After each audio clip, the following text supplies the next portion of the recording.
Hi ಸ್ನೇಹಿತರೆ, ಕುಂಭಮೇಳ, ಕಾಶಿ, ಅಯೋಧ್ಯೆ ಎಲ್ಲ ದರ್ಶನ ಮುಗಿಸ್ಕೊಂಡು ಊರ ಕಡೆ ಹೊರಟಿದ್ದೀವಿ. ಆಂಧ್ರವೇ ಬರಬೇಕಾದ್ರೆ ಇಲ್ಲಿ ತೆಲಂಗಾಣ ಹತ್ರ ಒಂದು ಆಂಜನೇಯ ಸ್ವಾಮಿ ದೇವಸ್ಥಾನ ಇದೆ. ಇಲ್ಲಿ ಹಾಗೆ ಲಘು ಉಪಹಾರ ಮಾಡ್ತಾಯಿದ್ದೀವಿ. ಮಾಡ್ಕೊಂಡು ಇಲ್ಲಿಂದ ಮತ್ತೆ ಹೊರಡ್ತೀವಿ. ಇವತ್ತು 8 ದಿನ ಆಗಿದೆ ಹೊರಟಿ. ಇವತ್ತು ನಾಳೆ ಒಳಗೆ ಊರು ತಲುಪ್ತೀವಿ. ಅದರಲ್ಲಿ ಬಾಯ್. ಹಾಯ್ ಎಲ್ರಿಗೂ ನಮಸ್ಕಾರ. ಎಲ್ಲರೂ ಹೇಗಿದ್ದೀರಾ, ಚೆನ್ನಾಗಿದ್ದೀರಾ ಅಂತ ಭಾವಿಸ್ತಾ ಇವತ್ತಿನ ವಿಡಿಯೋ ಶೇರ್ ಮಾಡ್ತಾ ಇದ್ದೀನಿ. ಇವತ್ತಿನ ವಿಡಿಯೋ ಏನಂತ ಅಂದರೆ, ನಮ್ಮ ಯಜಮಾನರು ಪ್ರಯಾಗ್ರಾಜಿಂದ ವಾಪಸ್ ಮನೆಗೆ ಬಂದಿದ್ದಾರೆ.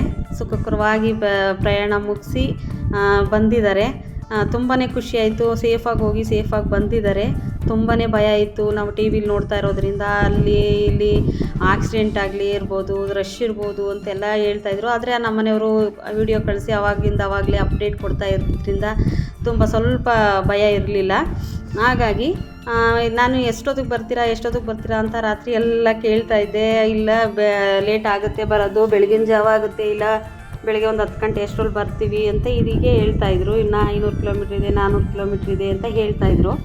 ಹಾಗಾಗಿ ನನಗೆ ಏನೇನೋ ಪ್ರಿಪ್ರೇಷನ್ ಮಾಡ್ಕೋಬೇಕು ಅಂತ ಇತ್ತು. ಅವರು ಬಂದಾಗ ಫ್ಲವರ್ ಡೆಕೋರೇಷನ್ ಎಲ್ಲ ಮಾಡಿ, ಅಂದರೆ ಸ್ವಲ್ಪ ಅತಿ ಹೆಚ್ಚಿನ ಮಟ್ಟಿಗೆಲ್ಲ ಸ್ವಲ್ಪ ಏನೋ ಒಂದು ಇದಿರುತ್ತಲ್ಲ, ಎಲ್ಲ ಮಾಡಿಕೊಂಡು ಅವ್ರಿಗೆ ಒಳಗಡೆ ಕರ್ಕೋಬೇಕು ಅಂತ ಇತ್ತು.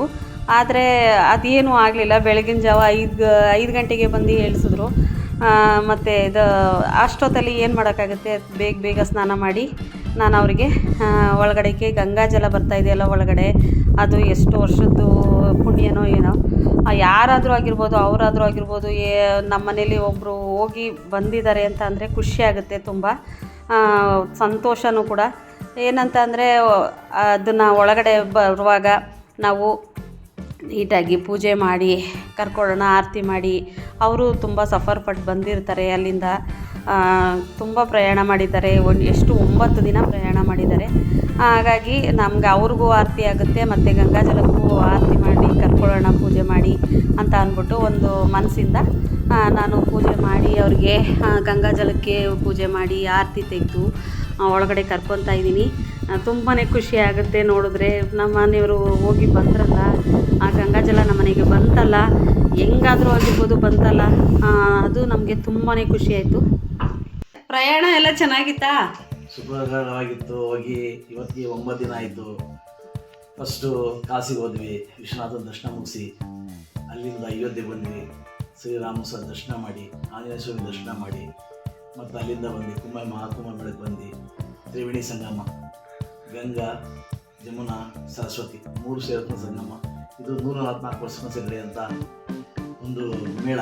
ಅಲ್ಲಿಗೆಲ್ಲ ನಾವೆಲ್ಲ ಸ್ನೇಹಿತರು ಸೇರಿ ಹೋಗಿ ತ್ರಿವೇಣಿ ಸಂಗಮ ಸ್ನಾನ ಮಾಡಿ ಎಲ್ಲ ಅದರಿಂದ ಗಂಗೆ ತಗೊಂಡಿದ್ದೀವಿ. ಸುಖಕರವಾದ ಪ್ರಯಾಣ ತುಂಬ ಚೆನ್ನಾಗಿತ್ತು. ಹಾಗೆ ಅವ್ರ ಕೈಲೇ ಗಂಗಾಜಲ ಇಸ್ಕೊಂಡು ಪ್ರಸಾದ ಅಂತ ತಗೊಂಡು, ಅದು ಅಮೃತಕ್ಕೆ ಸಮಾನ ಅಂತ ಹೇಳ್ತಾರೆ ಪ್ರಸಾದನ, ತೀರ್ಥನ. ಹಾಗಾಗಿ ಹೊಟ್ಟೆಗೆ ತೊಗೊಂಡ್ವಿ ತಕ್ಷಣ. ಅದನ್ನು ಕಾಯ್ತಾ ಇದ್ವಿ, ಎಷ್ಟೊತ್ತಿಗೆ ಬರ್ತಾರೋ, ನಾವು ಯಾವಾಗ ಪ್ರಸಾದ ಸೇವಿಸ್ತೀವೋ ತೀರ್ಥನ ಅಂತ ಕಾಯ್ತಾ ಇದ್ವಿ. ಹೊಟ್ಟೆಗೆ ತಗೊಂಡು ಆಮೇಲೆ ನಾವು ಸಂಜೆ ಮೇಲೆ ನಾವು ಬೇಕಂದರೆ ಸ್ನಾನ ಮಾಡ್ಕೊಂಡ್ರಾಯ್ತು, ತೀರ್ಥ ಹಾಕ್ಕೊಂಡು ಅಂತ ಅಂದ್ಬಿಟ್ಟು ನಾನು ಹೊಟ್ಟೆಗೆ ತೊಗೊಂಡೆ, ಮತ್ತು ಚಿಮ್ಕಿಸ್ಕೊಂಡೆ, ತಲೆಗೆ ಚಿಮ್ಕಿಸ್ಕೊಂಡೆ ಅವ್ರ ಕೈಲೇ. ಇದಾಗಿತ್ತು ಇವತ್ತಿನ ವಿಡಿಯೋ. ಫೈನಲಿ ಗಂಗಾಜಲ ನಮ್ಮನೆ ದೇವ್ರ ಮನೆಗೆ ಬಂದು ಇದ್ದಾರೆ ತಾಯಿ ಅಮ್ಮ.